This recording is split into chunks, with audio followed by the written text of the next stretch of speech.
Assalamualaikum warahmatullahi wabarakatuh. Selamat siang. Kita lanjutkan perkuliahan kita pada hari ini. Kita akan bahas terkait dengan penggunaan atau aplikasi analisis optimasi pada bidang pemasaran atau marketing. Nah, sebagai pendahuluan, alat analisis optimasi ini banyak digunakan untuk menentukan, menemukan, atau mengkarakterisasi tingkat iklan yang optimum dari waktu ke waktu. Nah, penerapan atau aplikasi analisis optimasi lainnya ini berurusan dengan masalah penentuan harga dan kualitas yang optimal dari waktu ke waktu dengan atau tanpa iklan. Jadi ini juga bisa digunakan ya. Kita yang pertama bisa mengkategorikan atau mengkarakterisasi berapa iklan yang optimal, atau kita juga bisa menentukan berapakah harga atau kualitas yang optimum dari waktu ke waktu dengan atau tanpa iklan. Ya, ini dua kondisi yang berbeda. Yang satu kita menentukan berapa biaya iklannya, yang satu kita menentukan harga dan kualitasnya. Ya, nah ini dengan atau tanpa iklan. Nah, dalam penggunaan analisis optimasi terhadap bidang pemasaran itu ada dua model. Yang pertama adalah Needloff-Rau model, yang kedua adalah Fidel-Wolf model. Nah, pada hari ini kita akan coba bahas hanya satu saja, yaitu Needloff-Rau model, karena memang kompleks ya. Kita satu persatu, insya Allah minggu depan kita bahas menggunakan yang Fidel-Wolf model. Nah, untuk menggambarkan masalah spesifik yang sedang diperhitungkan dalam bidang pemasaran, kita mengasumsikan bahwa perusahaan memiliki beberapa cara untuk mengetahui atau mengestimasi dinamika penjualan dan periklanan. Nah, informasi tersebut dinyatakan dalam persamaan diferensial dengan harapan atau tingkat penjualan sebagai variabel ditentukan dan tingkat pengeluaran iklan sebagai variabel kontrol. Ya, ini biasa yang digunakan. Metodenya salah satunya ketika analisis optimasi, maka kita bisa menggunakan persamaan diferensial untuk menghitung harapan. Harapan di sini adalah goodwill ya. Nanti kita bahas di slide berikutnya apa itu goodwill, atau tingkat penjualan ya sebagai variabel yang tentukan. Ya, ini sebagai variabel dependennya, dan tingkat pengeluaran sebagai variabel kontrol. Asumsinya adalah perusahaan ingin memaksimumkan fungsi tujuannya atau fungsi kriteria yang mencerminkan motif keuntungannya yang dinyatakan dalam tingkat penjualan dan iklan. Nah, masalah pengambilan optimasinya adalah menemukan kebijakan periklanan yang bisa memaksimumkan fungsi tujuan perusahaan tersebut. Ya, sebenarnya kalau secara sederhana, kalau kita menggunakan analisis kuantitatif ya, penentuan berapa iklan yang bisa memaksimumkan penjualan, kita bisa menggunakan data time series, misalnya per bulan, penjualan per bulan, biaya iklan per bulan. Nah, kapan sih waktunya yang paling optimum? Hanya itu saja yang bisa dilakukan. Misalnya bulan kelima dengan iklan segini itu penjualannya paling banyak. Nah, kalau hanya menggambarkan secara grafis saja, kita bisa menggunakan Excel atau menggunakan data time series sehingga ketemu kapan waktu yang optimum. Tetapi kalau pertanyaan berapa sih nilai biaya iklan yang harus dikeluarkan, maka kita menggunakan analisis optimasi. Nah, kita bahas model Needloff-Rau ya, terkait dengan model advertising atau model periklanan. Nah, model ini meyakini bahwa pengeluaran iklan oleh perusahaan mempengaruhi penjualan sekarang dan masa yang akan datang. Dampaknya adalah ini juga akan mempengaruhi pendapatan bersih sekarang dan pendapatan bersih masa depan. Hal ini menyebabkan beberapa ekonom termasuk Needloff dan Rau ya memperlakukan iklan sebagai investasi dalam membangun semacam modal iklan. Ya, ini disebut dengan capital of advertising. Ya, ini yang biasa disebut dengan goodwill. Ya, jadi total penjualan sekarang atau yang masa depan, atau pendapatan bersih sekarang atau pendapatan bersih yang akan datang, ini disebut dengan goodwill. Jadi keuntungan yang didapatkan dari iklan ya dalam bentuk penjualan atau pendapatan yang sekarang atau yang masa yang akan datang. Nah, selanjutnya stok goodwill ini terdepresiasi dari waktu ke waktu. Ya, Biasanya gitu, orang akan semakin jenuh ketika awal tertarik ya. Iklan itu tertarik sehingga beli barangnya, tapi semakin lama dia akan terdepresiasi. Nah, menurut Vidal and Wolf dan Palda 1964 ya, atau ekonom lainnya membuktikan bahwa fakta empiris menyatakan efek iklan tetap ada, tetapi berkurang seiring waktu. Nah, sehingga terjadi depresiasi. Sehingga model Love Row ini digambarkan sebagai berikut. G sama dengan mu dikurangi dengan ini apa ya? Gamma ya.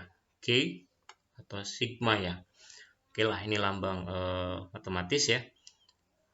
Ini sama di mana G-nya sama di G0-nya tanda G0 autonomous. Nah, G ini adalah stok dari goodwill ya. Kalau ditanya apa itu goodwill, adalah ini ya. Estimasi penjualan sekarang atau yang masa depan, atau estimasi pendapatan sekarang atau pendapatan bersih yang akan datang. Di mana new-nya itu sama dengan new T adalah sama dengan 0, atau lebih besar 0 adalah biaya iklan pada saat T. Ya, jadi new-nya itu adalah biaya iklan saat T dikurangi dengan diferensiasi goodwill-nya. Oke. Nah, persamaan tersebut menyatakan bahwa investasi neto dari goodwill merupakan selisih antara investasi bruto dari new T dan depresiasi dari nilai sigma G. Ya. Sigma apa theta ya, saya lupa istilahnya. Oke lah, lambangnya ini ya. Jadi seperti itu. Jadi merupakan nilai goodwill-nya itu merupakan selisih antara biaya investasi dalam bentuk iklan ya, biaya iklan pada saat T dikurangi dengan depresiasi dari goodwill-nya itu sendiri. Ya. Dan ini berulang.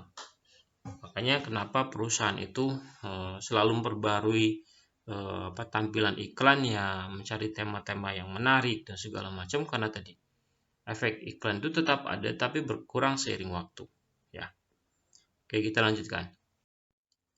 Terus kapankah optimasi itu terjadi? Ya, sebelum kita mengetahui kapan itu optimasi terjadi, maka perlu kiranya kita memperhatikan terlebih dahulu ya.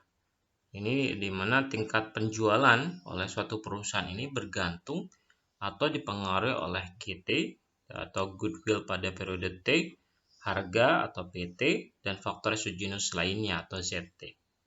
Nah, tadi kita rumuskan, kita formulasikan, di mana S itu merupakan fungsi dari P, G, dan Z.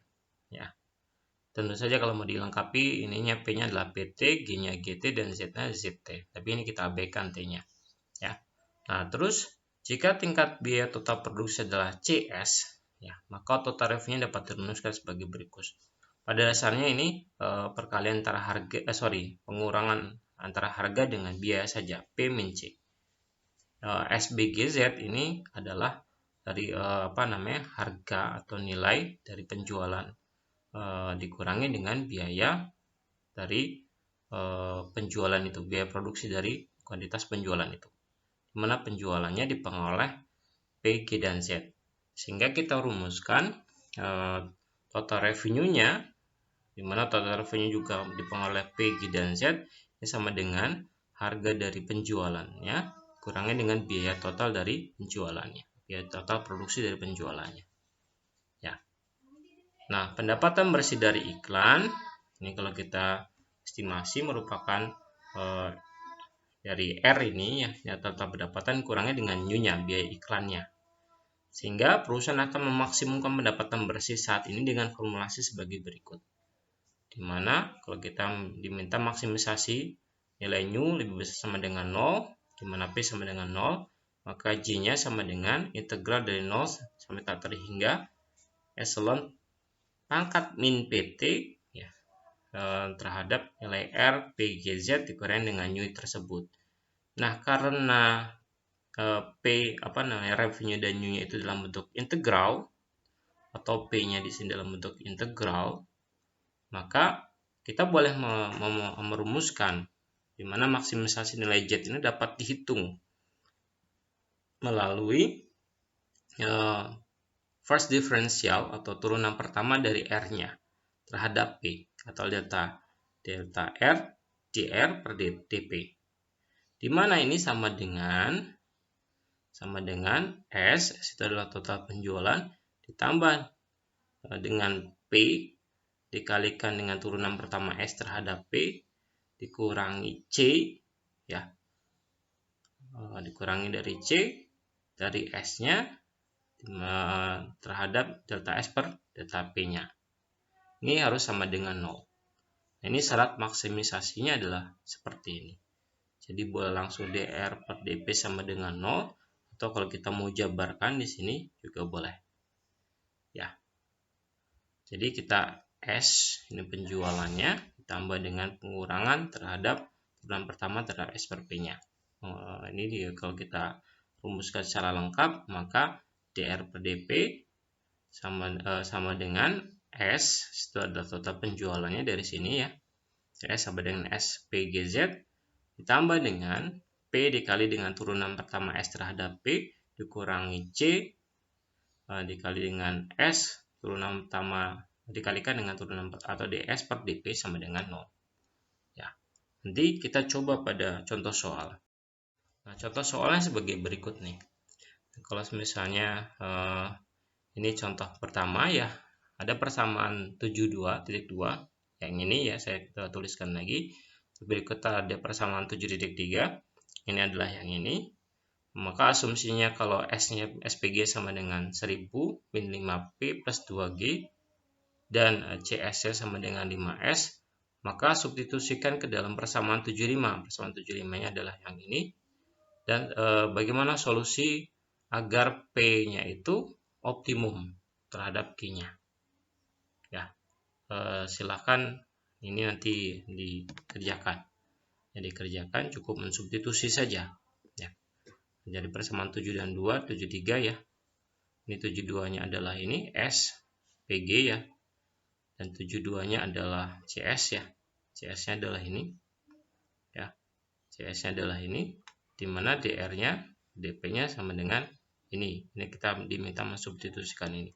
Tinggal dimasukkan S-nya, terus masukkan P kali DS per DP, C, S, delta S per DS per DP sama dengan 0. Jadi yang tidak ketemu nanti nilai P-nya berapa. Nah, kita hitung. Ya, kita hitung. Silakan dikerjakan. Itu saja yang bisa saya sampaikan, kurang lebihnya soal mohon maaf. Ini memang sengaja saya sedikit-sedikit ya. Nanti satu model lagi itu akan saya sampaikan minggu depan. Terima kasih banyak. Selamat siang. Assalamualaikum warahmatullahi wabarakatuh.